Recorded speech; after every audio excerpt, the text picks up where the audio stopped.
Welcome to another IELTS Learning Tips video.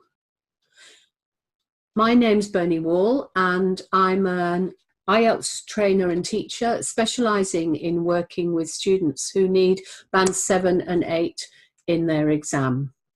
And I've called today's video, Why Watching YouTube Videos May Not Be the Best Solution to Your Preparation. Now that doesn't mean that I don't want you to watch YouTube videos. Obviously I do, otherwise I wouldn't be making this one for you today.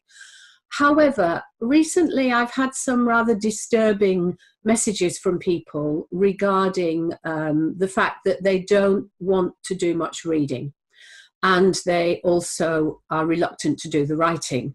And clearly, if you're taking the IELTS exam and you want a Band 7 or a Band 8, then not doing these two things is going to be detrimental to your progress and also the possible outcome of your exam. So I want to address why it's important to watch not to watch, but to do other things as well as being on YouTube. Now, another factor that I know is that the average watch time of a YouTube video is about 6 to 6.5 minutes. So I know that many of you will not even watch half of this video. And that seems to be the case for a lot of videos. So given that less than half of it is watched, then even though there are lots of wonderful lessons done by some really good teachers on YouTube, it's clear that a lot of students are not getting the best even from YouTube. And it's time really to address how you can prepare yourself well when the time is limited, clearly, so that you can reach these very high bands that you want. Okay, so I have a slideshow prepared, which I'll share with you now. And then we'll look at, firstly, what's going on. And secondly, how you can deal with the lack of time and still prepare well for the exam. So why it's not the best way to prepare for IELTS? Well, I've mentioned already the average watch time is about 6 minutes.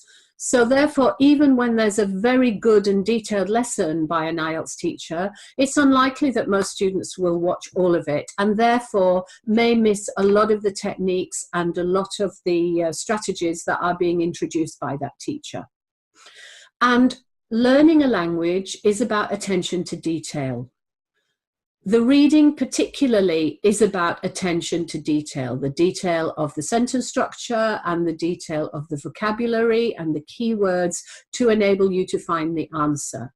Writing is absolutely about detail. You need to be completely focused on what you are writing. And I'm talking about the mechanics. I'm talking about the words, the sentence structure, the use of idiom, sorry, not the use of idiom, the use of linking words, and whether you're giving a good range of vocabulary and structure. So when you write, you should be focusing not on your topic, especially, that should be in your plan, but you should be focusing on every single sentence so that you can make sure you fulfill everything in the band descriptors. So that level of detail will not come about unless you spend more time and pay more attention to what you are doing. So if you're not watching these YouTube videos to the end, you're going to miss a lot. So that's one thing to do. And then secondly, it's all about practice. So you need to make sure that you practice enough so that you can be prepared for a high band when you take your test. So here are some of the comments that I've been getting about reading. I don't really know what to say about this. You have 3 passages to read in the exam. There's a lot of reading. So if there's too much reading, then maybe you need to change your mindset towards the exam. You have to read to do the IELTS. There's nothing you can do about that. If you don't like it, then there's nothing I can say. You still have to do it. So you must get to like it, or at least get to tolerate it. Maybe so. I find some of the passages might not be the most interesting of passages, but some of them are quite interesting. But you have to do it. So there is no way around it. Okay, if you prefer to watch the YouTube videos, as I've said before, then it's not going to help you 100%, because without the practice and preparation, you can't get to the level you need to get to.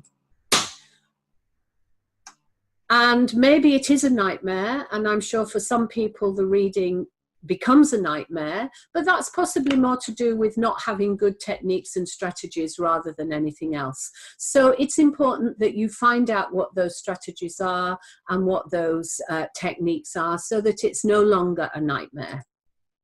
And here are some of the comments about writing. This is very common. A lot of students get stuck at 6.5. A lot of students almost become an expert at 6.5. And what's important there is to find out why.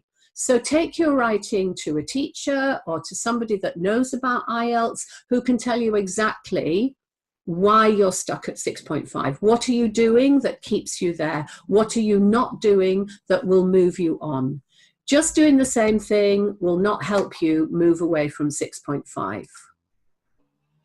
A lot of students say to me, I know that my writing is exactly what I need for Band 7, and I'm always curious to find out how they know.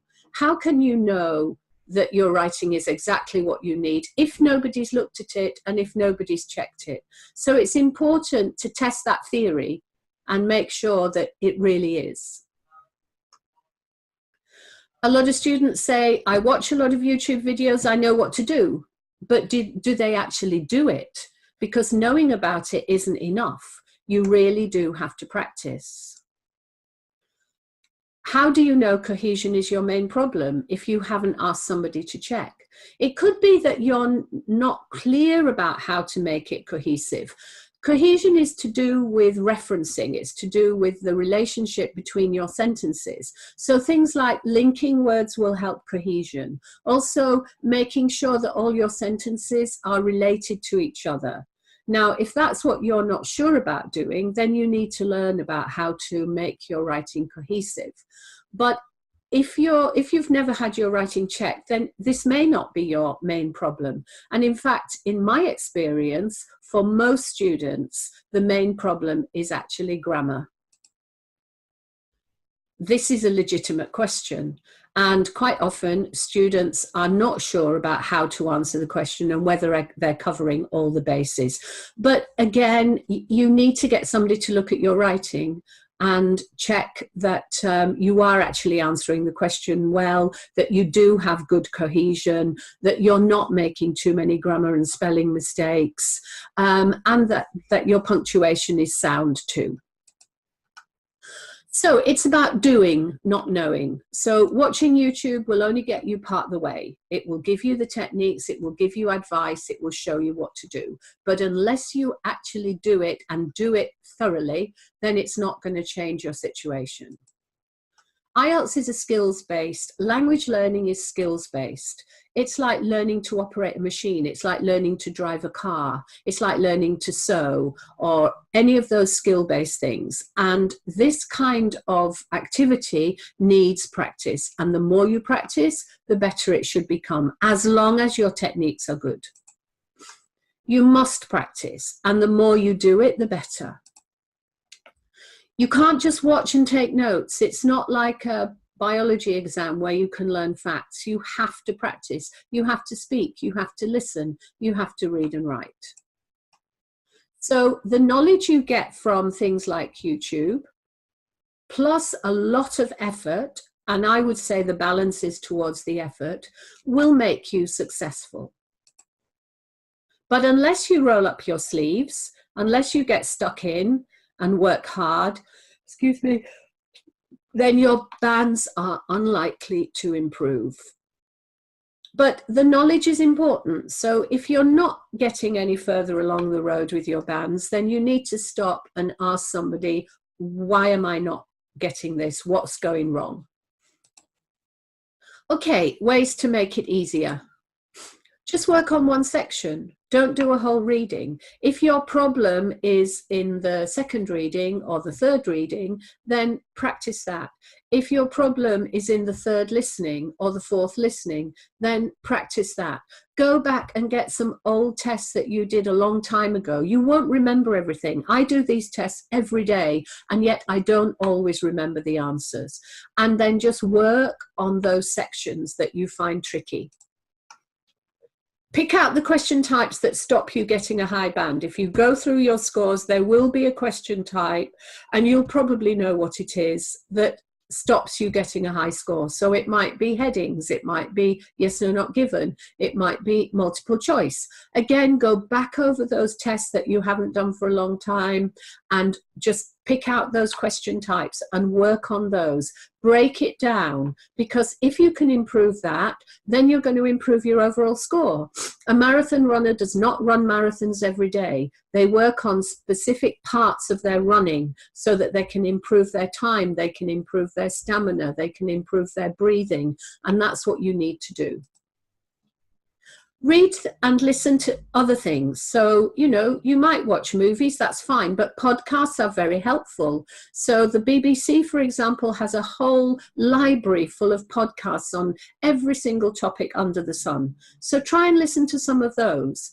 Read articles, read blogs, read things that you're interested in. It doesn't have to be IELTS, it could be your hobby, it could be your work. But read widely. That's the way you improve your, not only your knowledge of sentence structure, but also your vocabulary.